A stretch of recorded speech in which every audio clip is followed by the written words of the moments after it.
It's really lovely to see loads of familiar faces that we know so well, and also some new faces that we don't know so well. So a big warm welcome to everyone. For those of you who don't know me, I like to talk a lot, but tonight I have to shut up because Dennis is doing the talking. And for those who do know me, you know that's going to be very difficult. My name is Cindy Holmes. I'm the director of the School of Intuition and Healing. I love these evenings. I love it when people share their knowledge, their wisdom, just a really warm welcome to each and every one of you. But also a warm welcome to Dennis. Dennis and I have walked a path together, from photography to filming videos to facilitating to being tutors together, to being tutor-student together. So we have a long history. Dennis has a lot of experience. He's walked a spiritual journey for a long time in his life, which I'm not going to go into. He might mention some of that himself, but really, for me, Dennis, I'm excited about this evening. I'm looking forward to getting a few tips, because definitely the world in which we're living right now is one that is quite fear-based. The media is quite fear-based. The elections are quite fear-based around the world. So I'm really looking forward to, as we find a way to thrive, even though it seems like a challenging time in the world. So a big welcome to you. This is now where I shut up, put my mute button on, although you're not in control of it. Just a quick few housekeeping things, everybody, is that we will take Q&A. Also, Dennis will ask for you to put your experiences in the chat. I will manage the chat, which hopefully will keep me quiet. And yeah, please ask any questions that of interest you've got from Dennis in the chat. We'll try and get to those during the course of the evening, if not at the end. So please share your experiences, connect with us. Our hearts are open, our ears are open. And Dennis, it's now time to mute myself. Enjoy the evening, everybody. Thank you, Cindy. It's really lovely to see some faces that I know here so well. So just a quick shout out to Lisa. Hi there, Naomi, Candice. Thanks for joining. Lovely to see you. And a warm welcome to everyone else who perhaps I don't know, but may get to know in the future. So thank you for joining. So yeah, Cindy, don't you love universal synchronicities? So on this day of our talk about shifting into the eye of the storm and weathering chaos, I received an email from the Daily Om website. So I normally receive a daily inspirational message each day. And today's message is titled, "The Sun is Always Shining," and goes on to say, if darkness has fallen, know that the sun is shining at this very moment, somewhere not too far away. And the sun always reminds us that our shining truth is never extinguished and that our light shines within us at all times, no matter what else occurs around us. So I thought that was quite potent, and I just wanted to share that with you. So in this masterclass this evening, we're going to explore how to place ourselves in the peaceful yet powerful eye of the storm from 3 different perspectives. So I'm going to go into the psychological, healing, and spirituality, just to give you a nice rounded stage to work from. So as with any knowledge of this nature, use your own discernment to choose what is useful to your own personal worldview, and then leave aside that which doesn't resonate with you. At the end of the talk, I'm going to recap the relevant information so that you have a chance to take what you want and utilize it for yourself. But to begin with, let's go into a meditation so that we can bring ourselves into the space, tune into our hearts, and enjoy the talk without all of the chaos that normally goes around us. So if you want to sit with your feet flat on the floor, Place your hands in your laps. Allow your shoulders to relax back and down. And then just gently close your eyes. So I invite you to close your eyes and just follow my voice. So begin by breathing in pure white light. So on your in-breath, just breathe in white light and allow it to fill your lungs and expand out through your physical body. So just breathe in white light. And as you breathe in that white light, you'll notice that your shoulders are relaxing, your body's relaxing into your chair, and your mind is settling.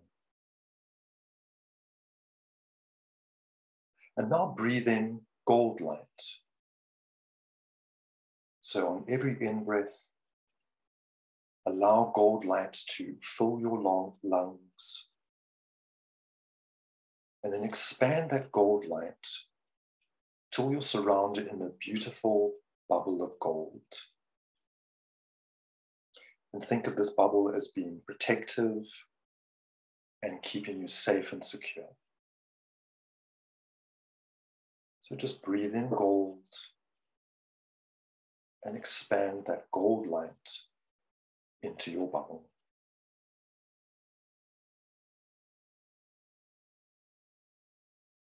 And now breathe in green healing light. So just breathe in a beautiful spring green healing color.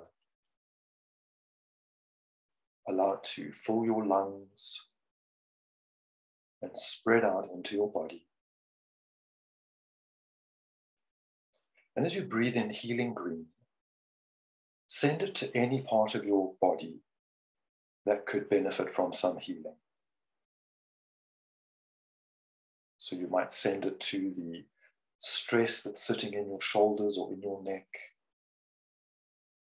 perhaps to creaky knees or sore hips.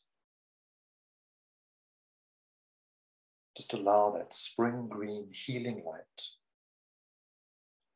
to travel to your body where it's needed.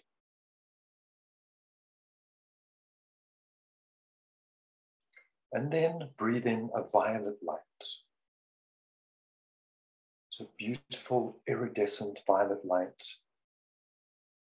that fills your lungs, fills your body, and fills your energy field that surrounds you. Beautiful cleansing violet light.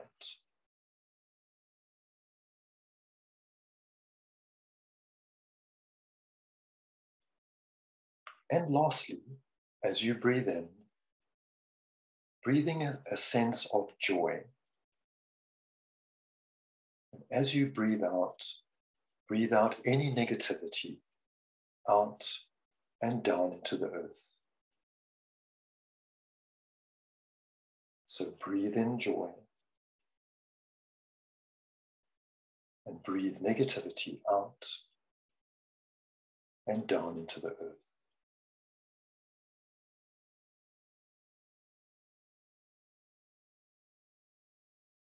And just continue breathing in joy for a few moments.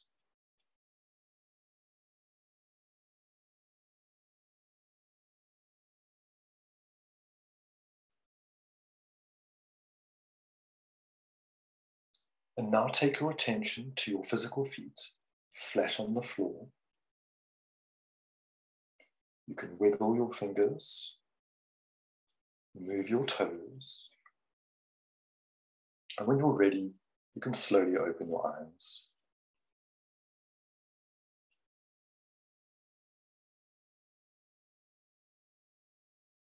Good. So just a quick exercise to bring us into the here and now, into this healing space. So throughout tonight, I'm going to be highlighting resilience and the actual building of resilience for yourself, because it's resilience that holds you in the eye of the storm and helps you to settle yourself, and center away from the chaos. So let's begin with the building of psychological resilience. So I'll talk about psychological resilience and then go on to more spiritual and healing aspects of resilience. So let me talk about the role of resilience in times of crisis. You can ask yourself, why are some people better able to cope in these troubling times than others? So while everyone's situation is different, it's true that people with resilience tend to have a higher tolerance for the emotional distress generated by hard times. So the more resilient you are, the better able you are to tolerate feelings of stress. You can tolerate anxiety, sadness that accompanies trauma and adversity, and perhaps find a way to rebound quickly from setbacks. So that's one very particular aspect of resilience. You can rebound back quickly from any setbacks. So we all go through bad times, and we all experience disappointment, loss, change. We all feel sad, anxious, and even stressed at various times in our lives. But building resilience can help you to maintain a positive outlook, face an uncertain future with less fear, and even get through the darkest of days. So while it's difficult to imagine anything good coming out of traumatic experiences, building resilience can help you to find any positives in the difficulties you faced. Surviving hardships can teach you important things about yourself and the world around you. It can strengthen your resolve, deepen your empathy toward yourself and others, and in time, enable you to evolve and grow as a human being. So let's look at what building resilience, how do you build resilience from a psychological and an emotional perspective. So the first thing you can do is try practicing acceptance of what's happening. So normally we go into denial. You might feel like you want to hide your head in the sand and just ignore what's happening around you. But the quicker you can get to acceptance, the quicker you can start dealing with positive ways of dealing with any issues. So acceptance is a good key when you're working with resilience. Then you might want to focus on things within your control. So there's lots of things in the world that we have absolutely no control about, but you can control your reactions and responses to things. So then you can decide what small steps can I take towards a positive response instead of perhaps a negative reaction. Okay, the other thing that we do in times of crisis is withdraw within ourselves and shut ourselves off from the world. So you might consider rather reaching out to others. So who could possibly lift you up? Who could assist you in times of trouble? And then on the other hand, try and avoid negative people. So it's not always easy to do, but the easier you can avoid negative people, the more you can strengthen your resolve. Next, invest in self-care. So this is pretty obvious, but the three main points of focus are to eat as well as possible. So generally that goes out the window when we're really stressed. Maximize your sleep potential and exercise in any shape or form regularly.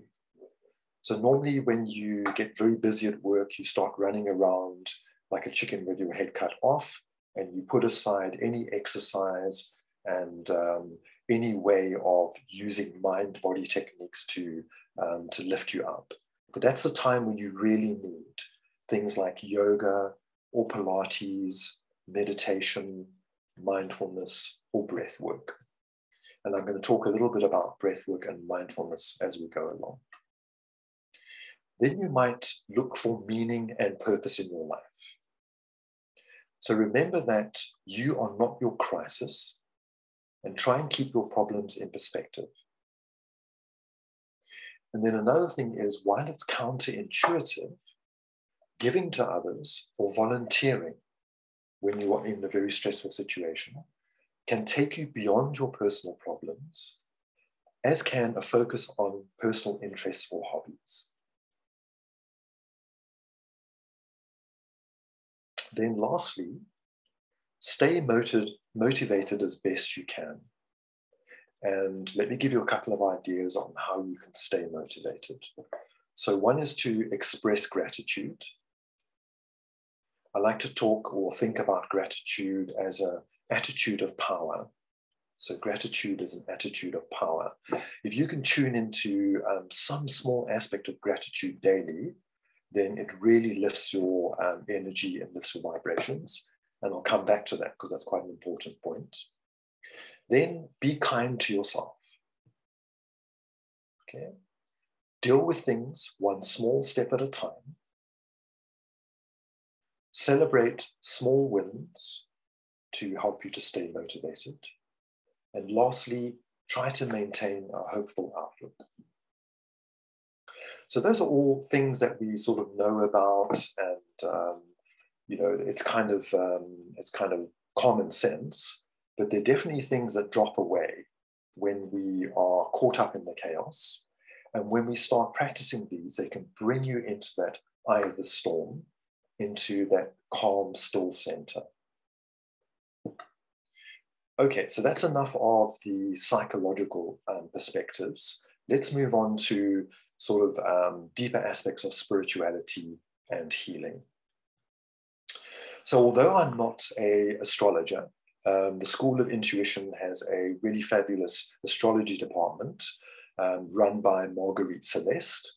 So at the moment, we are in Pisces season, and I've come across some lovely tips for how to act in this Pisces season.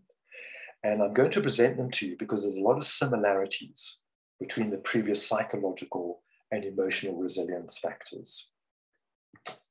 So the first one would be embrace your intuition. And by this, we mean trust your inner guidance. Pay attention to your dreams, to synchronicities, and to subtle signs of the universe. So generally, when we are caught up in our chaos or caught up in our fears, we tend to shut down. And the universe is still trying to help us. The universe is still trying to send us positive signs, still trying to uplift our energy, but we shut ourselves off. So that is the time where it's good to embrace your intuition. Then cultivate compassion. So we spoke about practicing kindness towards yourself, and we spoke about practicing compassion for others. So practicing kindness towards yourself and empathy towards others really takes you beyond your state of chaos. Taking time to connect with the hearts of those around you and offer support to yourself and others really helps to a large degree. Then you might think of diving into your creativity. So this is a large aspect of the Pisces season. Exploring your creative expression through art, music, writing, or any form of self-expression that resonates with your soul. So we all know if we get into some beautiful writing or some drawing or painting, we all know how time stands still if you really get involved with it. All your problems are put aside for some time, and you just lose yourself into a very positive moment. Then you might think about, in Pisces season, surrendering to the flow. So that is letting go of the need to control outcomes. So there's that aspect of control again. And surrender to the natural ebb and flow of life. Trust that everything is unfolding as it should. So trust is a very powerful resilience factor. And just allow yourself to flow with the cosmic currents. Then connect with your spirituality. So you might explore spiritual practices such as meditation, yoga, or prayer. So prayer is really, really powerful. It doesn't matter what your philosophy is or what your way of being. Prayer is a very, very powerful way to connect you to the divine. And then take time to connect with your higher self and the divine presence within you. So I'm going to talk more about the higher self as we go along. Then lastly, stay grounded. So let yourself indulge in fantasies, empathize with those around you, and keep coming back to your center again and again. So I'm going to talk about centering in your heart space in a few moments. But let's move on to, so I mentioned grounded, and grounded is quite a life-changing factor once you begin working with it. So there's a GAP process that's taught by the School of Intuition and Healing, and that's GAP with a double P. So the G stands for grounding, the A for attunement, the P for protection, and the second P for permission. So let me unpack each of those individually as we go. And I must say that students that do the 2-year course, at the end of the course, they get to say what changed in their life and how they grew and how they developed. And often a student will say that the GAP process really changed their life. Okay, so let's talk about grounding. When you're ungrounded, you can't think straight. You may feel overwhelmed, and you may have terrible time management, and possibly do things like lose your keys or keep leaving your keys where you can't find them. So the causes are manifold of being ungrounded, yet they may include overwhelming stress symptoms, negative self-talk or belief systems, negative patterning, multiple life challenges that we all have, arising from anything like financial problems to challenging relationships, etc. So all those factors can put you in a very ungrounded state. But thankfully, there's many ways to ground. So you can do some breath work, you can get into nature, walk barefoot on the seashore or on grass. You can take something like an Epsom salt bath, or use mindfulness or meditation. And I'm going to give you some different techniques around that later on. Then we move from grounding into attunement. So the A in the GAP process. Attunement is about connecting to source, what we call source at the school, which is the divine, the infinite radiant is, God, goddess, however you perceive the creator of all that is. So attunement speaks of living from the heart. So the heart is known as the seat of the soul, or the seat of your higher self.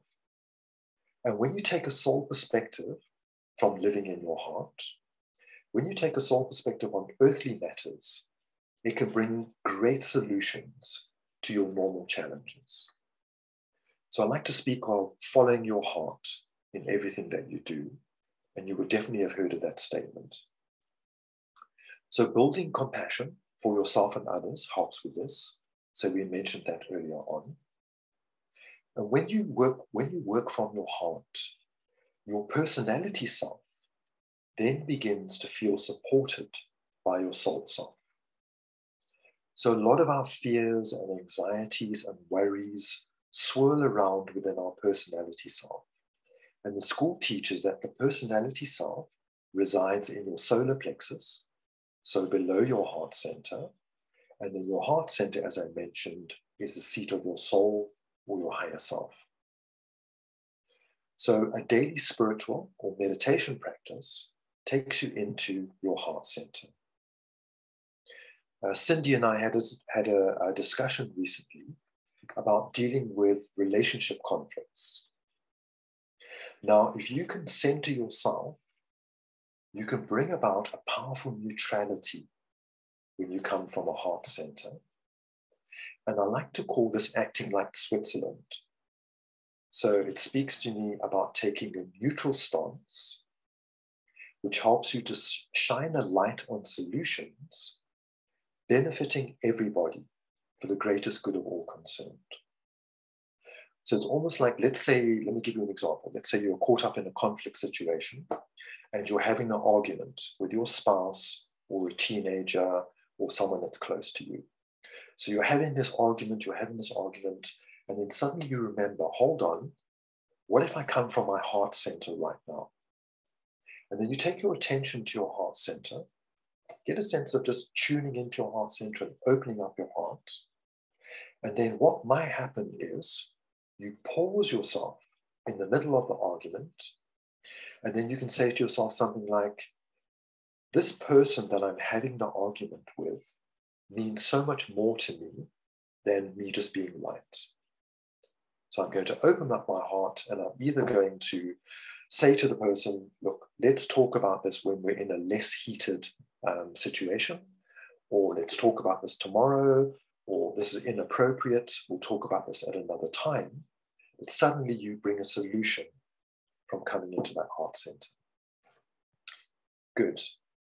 Then we move on to the first P in the GAP process, and that is talking about protection.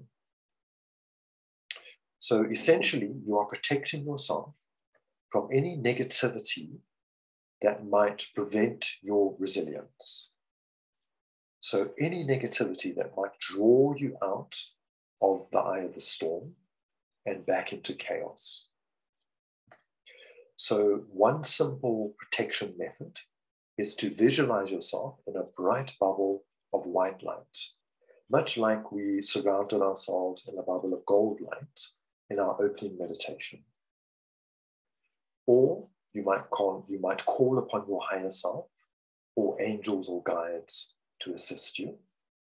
And I'll talk about angels as we go. Or taking your attention directly to your heart center works very well for a sense of protection. Then lastly, we'll move on to permission, the double P in the GAP process. So Cindy recently pointed out that this second aspect of the GAP process strongly highlights boundaries. So often students come to the school and their boundaries are very thin or non-existent. You might see them as a doormat where certain people could just walk over them. But gradually they learn to put up appropriate boundaries and say, hold on, how am I going to allow people to treat me? So you can think about whom in your life you give permission to treat you in a certain manner. And you can actually change that. So if someone is treating you in a positive manner, perfect, allow that to be. If someone is treating you in a negative manner, then you need to put boundaries in place so that you deal with it appropriately. And then when it comes to healing, for instance, when a healer carries out healing, the client is first asked for permission for the healing to take place. You ask the client's higher self, is it appropriate to bring healing for this particular point in time? Because maybe the client's going through a particular lesson that they need to learn first. And then you ask for permission for appropriate touch. So as a healer, is it okay for me to touch you on the shoulders, possibly your hips and your feet? And that's where permission comes in.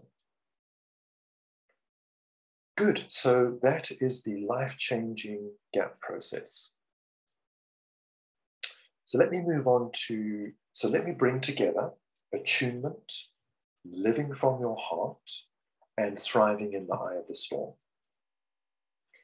So an author, Richard Webster, writes about how to express universal love all the time. So we're going to talk about the heart chakra in a bit more detail. And he writes about this in his book, Communicating with the Archangel Raphael. So I think Cindy might put those details into the chat for you. So here we'll talk about the state of your heart chakra. The state of your heart chakra affects every aspect of your attitude towards love.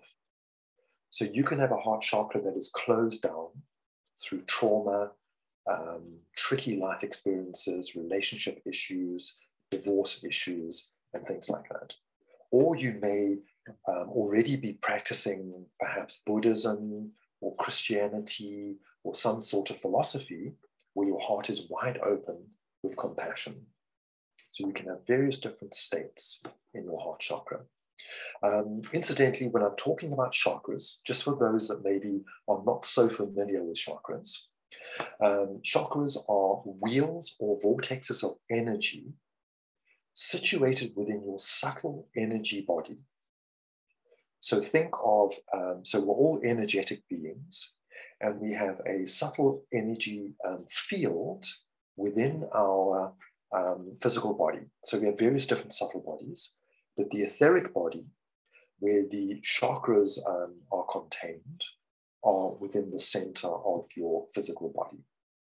There's 7 main energy centers, and they're effectively situated up the central channel of your body. And then there's various other chakras. So different schools of thought will teach you about different chakras, but it's a fascinating subject and very in-depth. So I'm just going to focus on the heart chakra for now. So when your heart chakra is balanced, you'll be able to give and receive love easily and readily. When people meet you for the first time, they will be subliminally aware that you are a caring, loving, concerned person who has everybody's well-being at heart. So we are energetic beings. We literally radiate out the state of our energy. So when you've been working with your heart for some time, you literally radiate compassion, love, light, and possibly joy. So when you are in this state, you will naturally attract other people to you. And you yourself will find yourself being more poised, confident, calm, and sure of yourself. So this is where tuning into your soul self really comes into play. You will love yourself and have more self-esteem. You will possibly love others and you'll love life. Now, this is where resilience comes in again. Small things will not bother or upset you. So it's like you will easily be able to deal with the smaller things in life.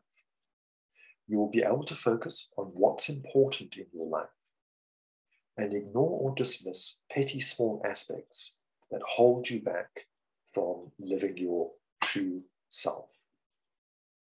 And then lastly, another beneficial side effect, this is a really good one, is that a well-balanced heart chakra makes you appear more attractive to others. So if you are wanting to meet the soulmate of your life, if you want to meet the true person that you want to spend your time with, it's really good to work on your heart chakra, because once you open up your heart yourself, you will create a higher vibration that will attract the appropriate person to you. Okay? And bear in mind that there's a lot of fish in the sea. I think there's something like 6 billion people on this planet at the moment. So there's definitely going to be a couple of people that will be drawn to your open heart. So let's talk about communicating with the Archangel Raphael. Okay, so assistance with building resilience, assistance with shifting into the eye of the storm can come from your higher soul self, guides, or angels. But particularly, Archangel Raphael is a wonderful energetic being to call on. So one theory in the universe is that you have to ask.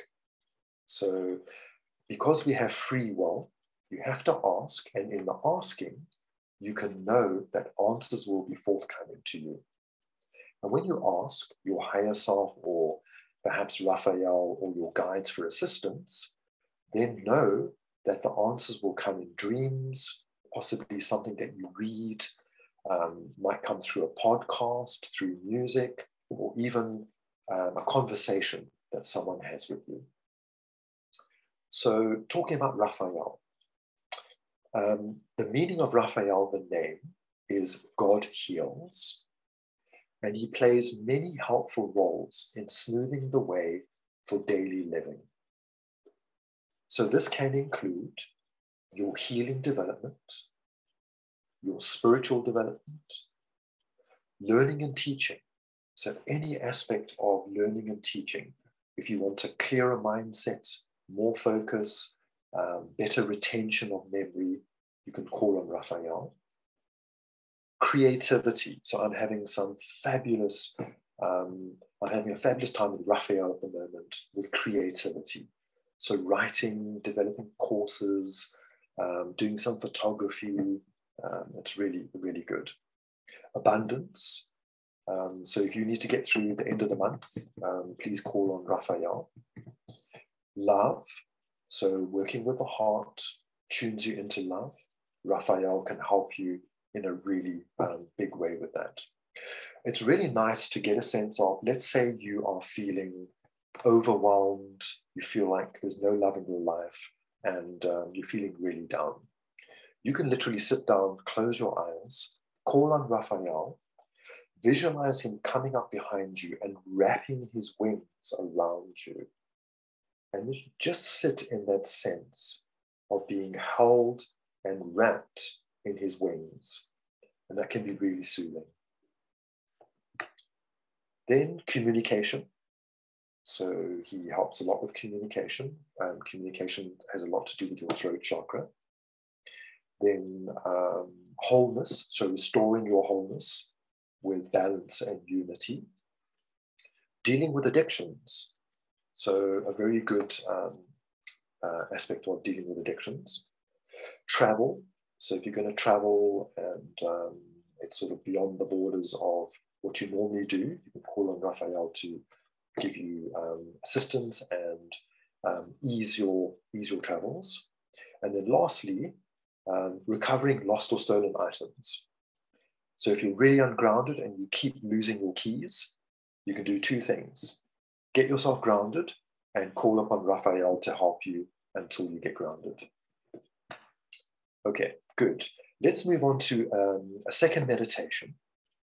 And this is a meditation where we will work with Raphael. But not only that, we're going to work with a challenging relationship in your life. So I'd like you to take a moment and just bring to mind a challenging person. Okay. Now you might have a dozen challenging people in your life, but just choose one that you want to work with right now. Maybe the one that is really getting up your nose. So bring that person to mind.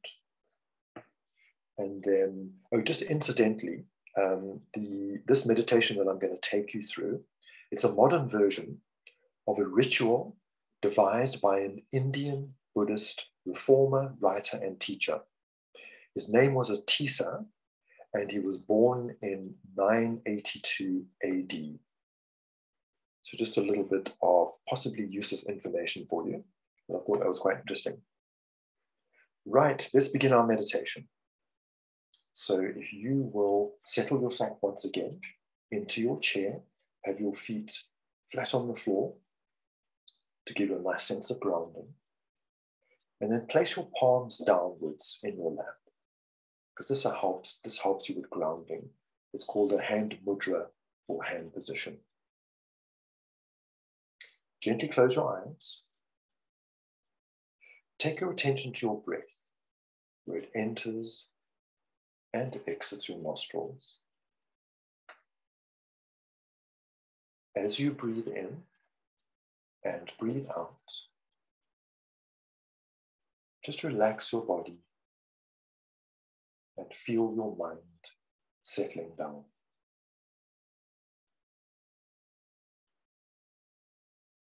Now imagine you are sitting in a chair in a warm and cozy room. You're feeling safe and secure. with a positive expectation. Facing you is another chair. And as you look in this direction, you notice the Archangel Raphael sitting there smiling at you. Take a moment to notice how he appears to you in this moment, and just accept whatever you see.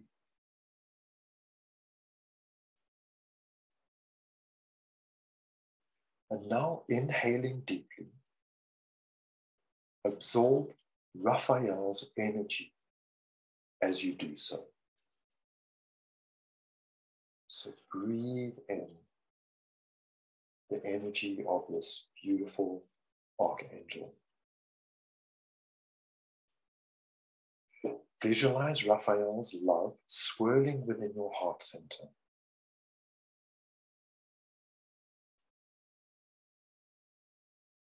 Tune into this love deeply for a moment.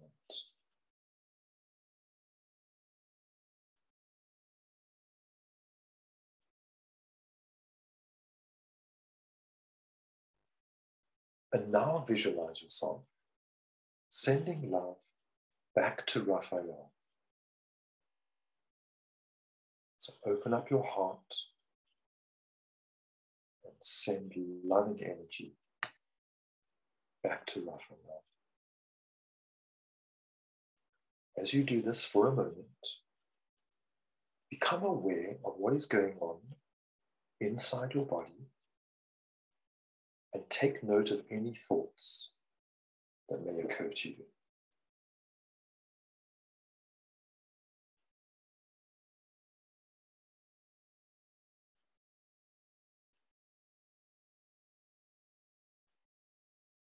So just keep visualizing, sending love to Raphael, and see what comes up for you.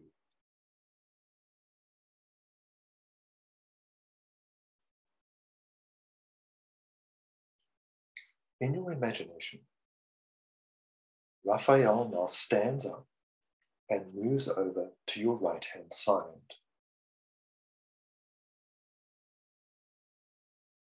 In your mind's eye, see your challenging person taking a seat in the chair in front of you. Picture that challenging person as clearly as you can.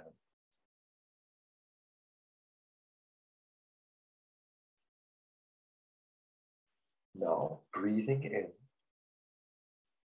allow that person's heart energy to swell into your heart center, knowing that your compassionate heart can contain this with ease and grace. So allow your challenging person's heart energy to swirl into your heart chakra.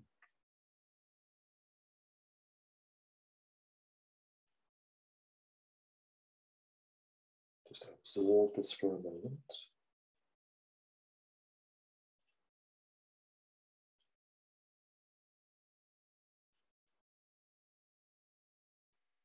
And now send love back to that challenging person from your heart.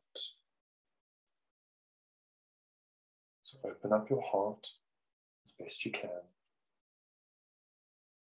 and just radiate love to that other person.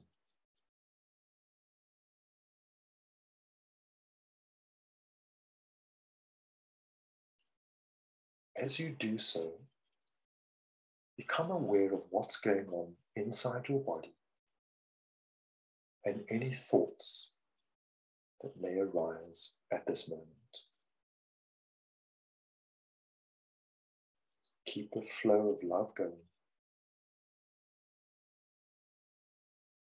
and see what arises for you.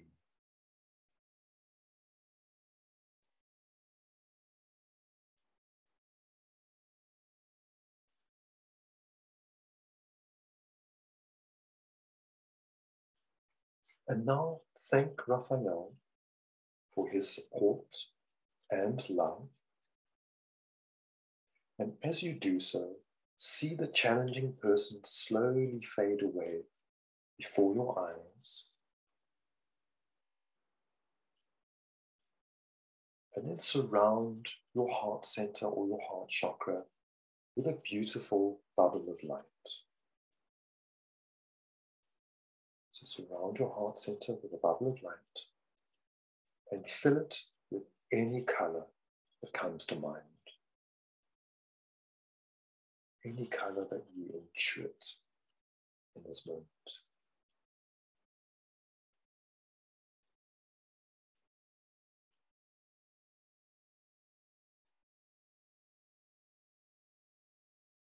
And now begin to make your way back to waking consciousness.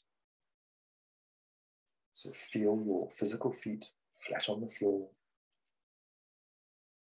You can move your fingers, move your toes. And when you're ready, you can open your eyes.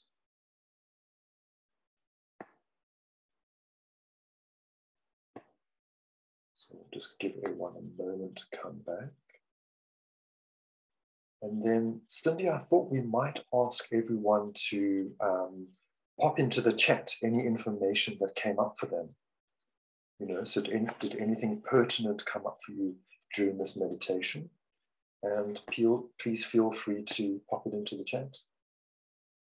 Let's just see what comes up.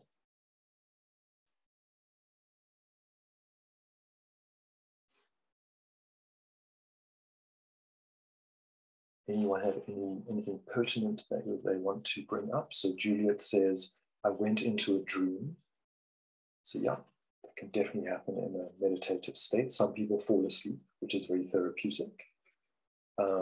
Lisa, I got the message, we are all one in love. Yes, beautiful philosophy to live by. We are all one. So that's kind of the highest spiritual vibration that you want to tend towards. Naomi, that was so beautiful, felt really connected to my soul energy with Raphael. And when the person felt a lot of fear, I felt a lot of fear from the person, but then when sent energy back to my soul, my heart got lighter with energy. Okay, excellent. So sending brought the fear factor down. Okay, Nelu, I felt lighter. That's again, no problem, Naomi. Good, so yeah, so everyone had some sort of experience. Richard, when sending love to this person, I was worried I would run out of love and was reluctant to open up. Beautiful energy from Raphael. Yes, Richard, I realized I was asking a lot for you to suddenly be able to send compassion and love to a person. But practice makes perfect. So even if you need to revisit this exercise a dozen times, hopefully at some stage you'll get some relief. And then Cindy felt distracted at first, then felt an expansion when they sent me love and was also able to receive. Okay, awesome. So let's move on. Oh, Roween, you're here as well. Hi there. So Roween says, this was beautiful. Thank you. Huge expansion shared. Okay, thank you very much for sharing. So now we can move on. And I want to talk about, just very briefly, but let's talk about the power of intention. Okay, so intention is a very powerful spiritual tool, and I'm going to give you some ideas why.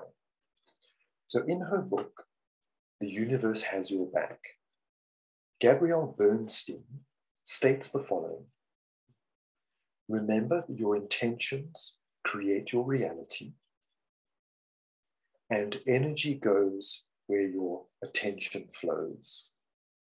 So I normally like to talk about this as energy follows thought. So this means that what you think about repeatedly and with strong emotion will be that which occurs in your reality. So you need the two to go together: repeated thoughts and strong emotions. Pardon you. Therefore, it's really beneficial to take your attention off of what you don't want in your life and place the bulk of your attention on that which you love. So let me repeat that. It's really beneficial to take your attention off of what you don't want in your life, or minimize your attention on what you don't want, and place the bulk of your attention on that which you love. And that's the way that you build a future that resonates with you very well. So talking about Gabrielle Bernstein, she also focuses on A Course in Miracles that was taught by Marianne Williamson for many years. And she also, Gabrielle Bernstein, also talks a lot about the law of attraction teachings. So these days, we've all heard about the law of attraction from the movie and from various books. But the law of attraction teachings were channeled by a lady called Esther Hicks. And the entity what was challenged is called Abraham. So we're talking about the wisdom of Abraham when we talk about the law of attraction teachings. And the reason why I'm bringing this up is because in the law of attraction, Abraham talks about an emotional guidance scale that pertains to resilience. So I'm just going to introduce you to the scale. And then what I'm going to do is, after this chat, I'm going to send the scale to Cindy and Josh at the school, as well as the recap of everything at the end. And then you'll actually be able to refer back to it yourself.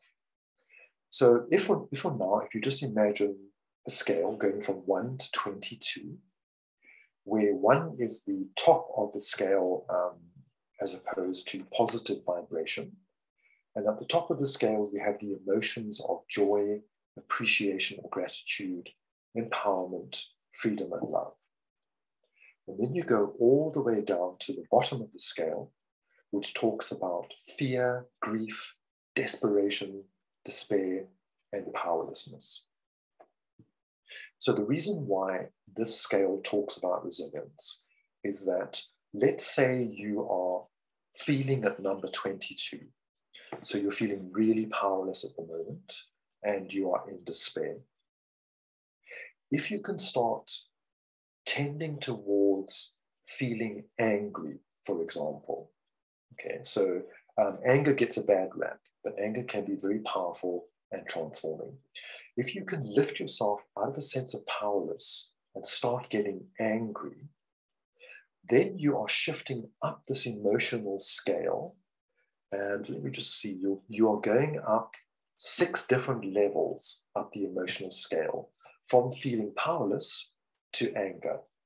And then once you feel that anger, now you are no longer, say, depressed, and you can start taking action and making changes and making something happen. So it's a matter of shifting up the emotional scale in vibration.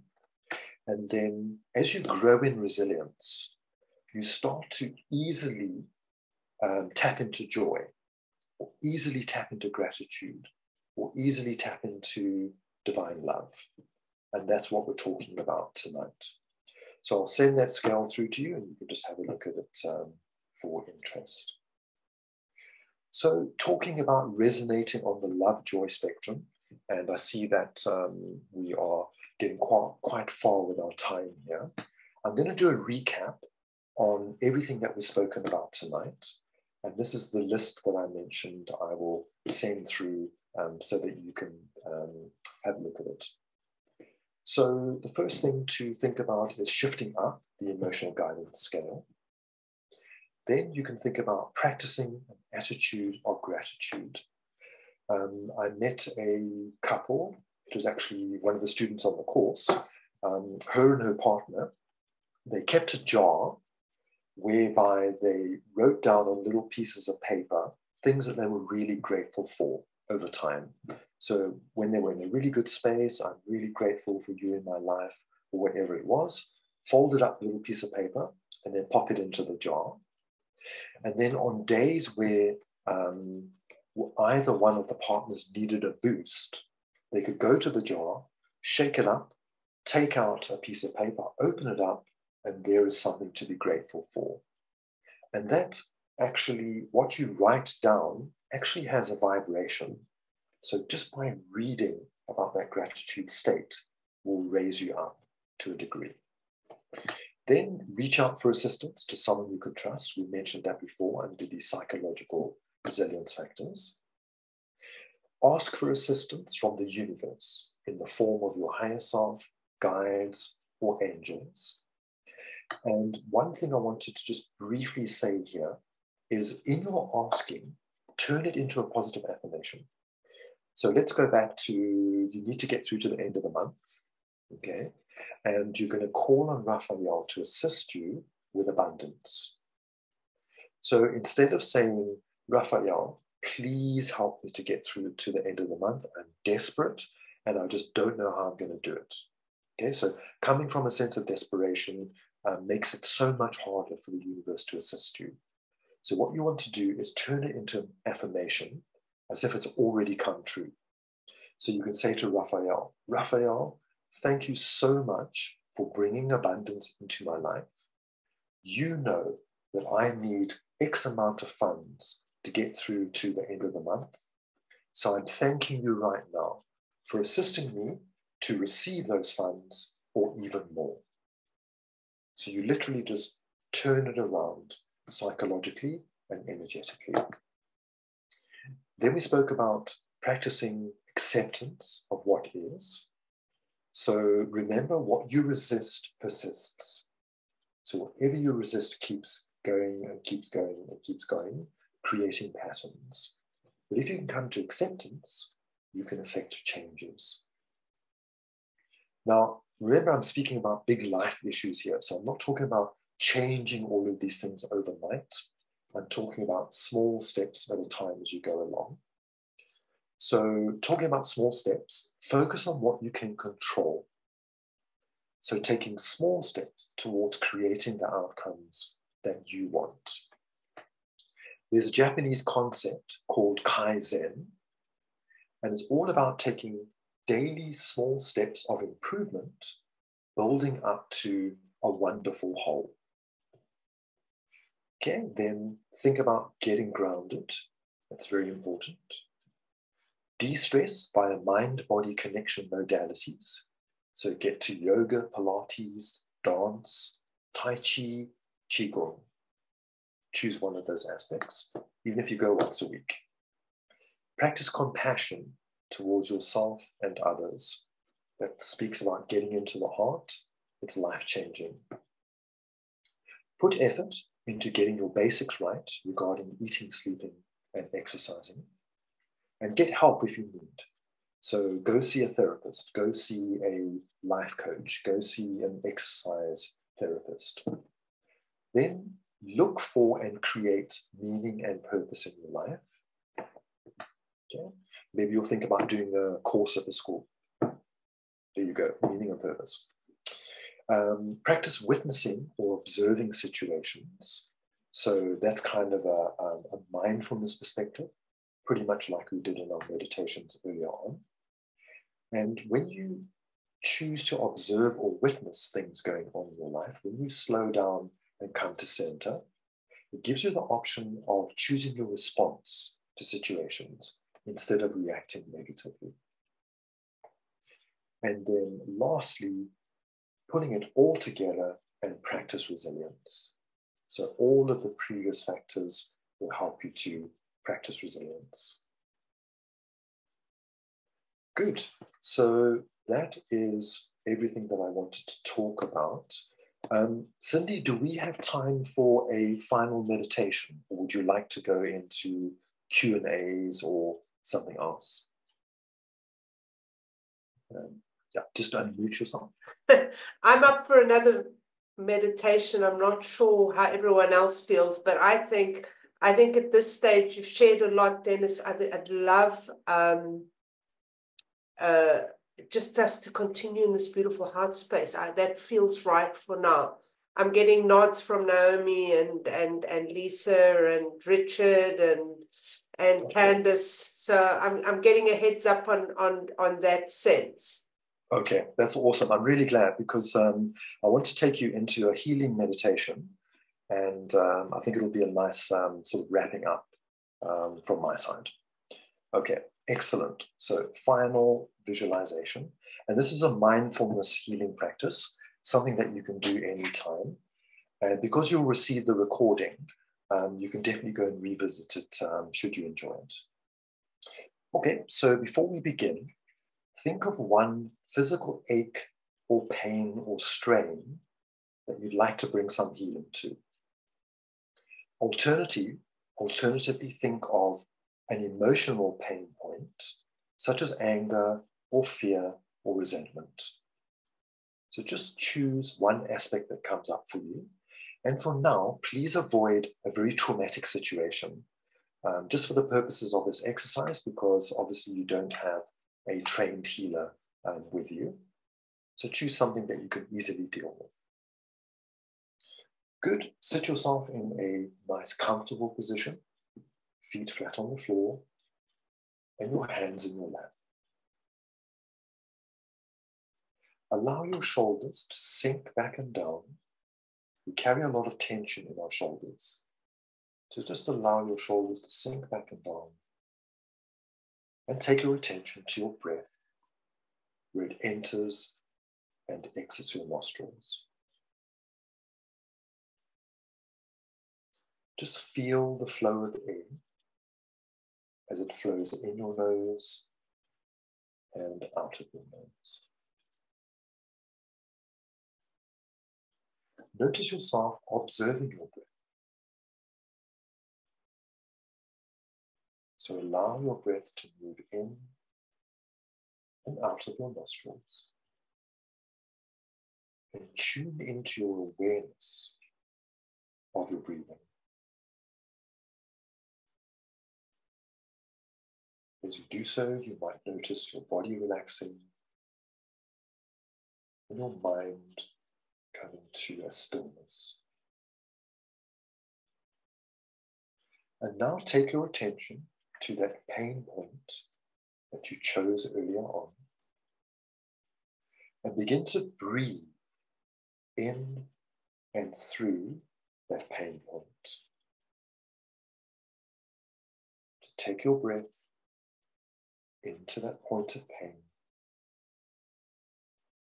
and hold your attention on this particular point.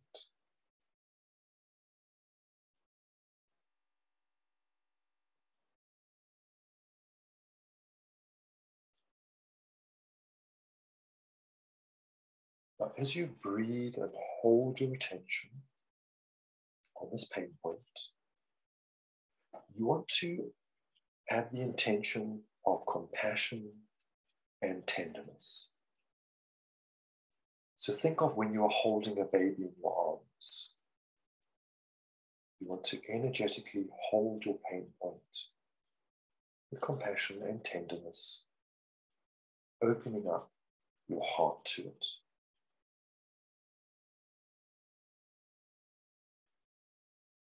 So hold your attention on your pain point without judgment,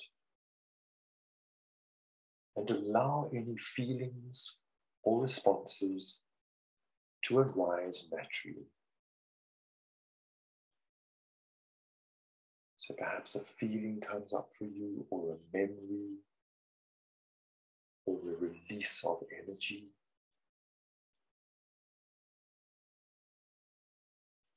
Just allow your pain the space to be for a few moments as you continue breathing into this area.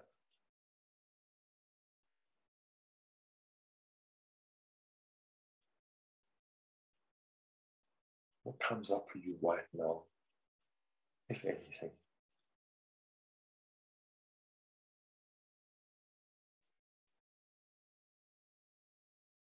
If your mind wanders, just bring your attention back to your point of pain and breathe.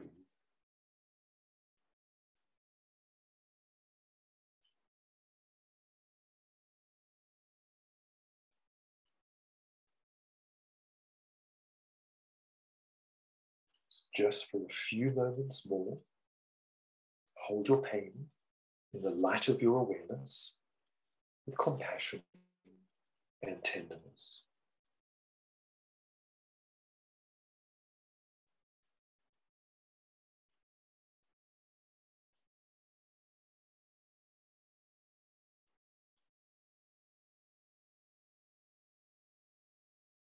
And lastly, fill your pain point with golden healing light, the light of the divine shining in your own heart center. So just see, feel, know, experience your pain being held in a beautiful golden healing light.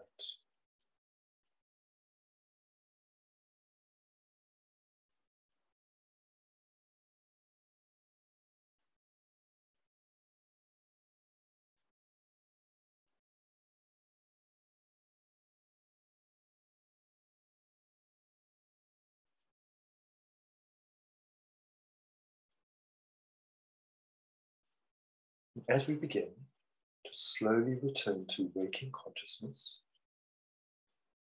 get a sense of your physical feet flat on the floor, grounding you into them. Focus once again on that beautiful bubble of light surrounding you and protecting you. And get a sense of your beautiful, wide open heart chakra.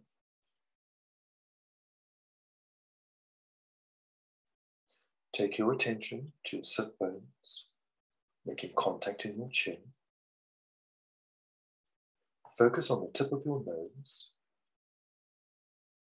And when you're ready, you can open your eyes.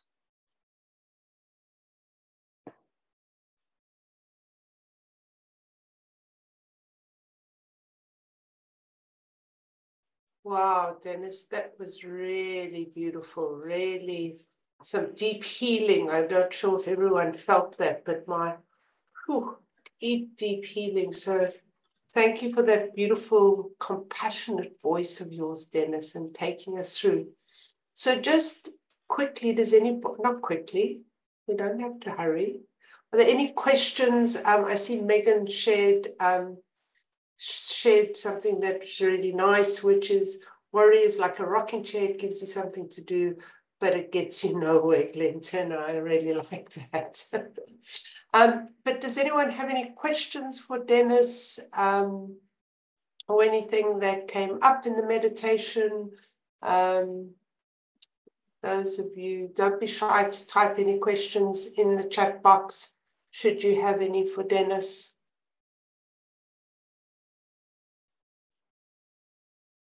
I see a couple of people typing.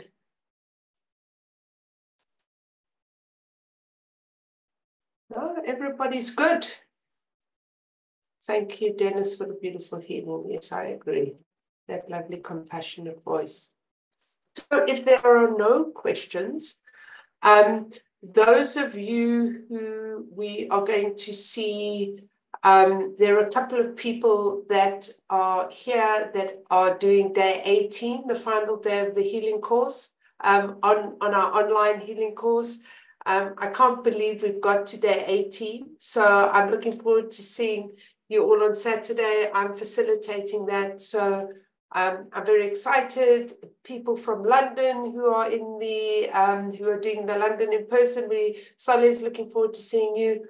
For those of you that are new to the school, and I'm happy for those who aren't new to the school, we've got a couple of workshops coming up that I really would suggest that you take. And I'm going to do my sales thing that I'm really not the best at, but I've promised I'm going to do it. So let me just get this doing the right thing. Oh, look at all those things on my screen.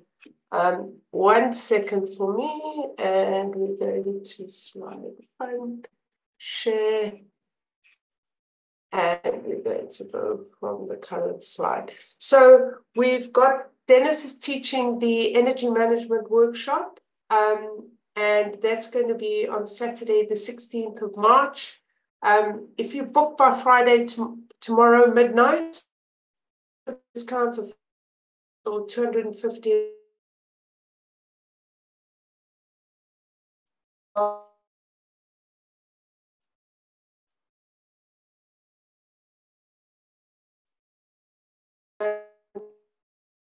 It's funny, it looks like Cindy is breaking up in her communication there. And so I'm sure you can all read the slide. Please, these are all by midnight tomorrow if you would like to take us up on those specials. But those courses really are for people who are coming into the school, they're entry-level courses. You've heard Dennis' voice. He is a wealth of wisdom. He has this heart when I'm stressed and everyone's irritating me and I'm not feeling quite erect in the eye of the storm. And I have a chat with Dennis, it brings me back into my heart space. He's the calmer down in the school. He's the one who doesn't get flustered. He's the one who doesn't get into scraps.